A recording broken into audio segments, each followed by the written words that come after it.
Polis mengesahkan tiada pembabitan ahli politik dalam kes penculikan Pamela Ling yang dilaporkan hilang sejak 9 April lalu. Ketua Polis Kuala Lumpur, Rusti Muhammad Isa berkata, perkara itu berdasarkan siasatan yang sedang dijalankan pihak polis ketika ini.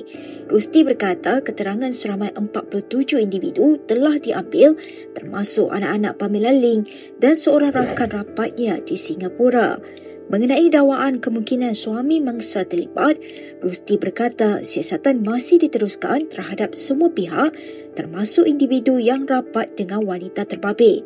Beliau berkata penahanan reman terhadap suami Pamela ditolak oleh mahkamah sebelum ini kerana tiada keperluan perkara itu dibuat memandangkan lelaki terbabit memberikan kerjasama yang baik.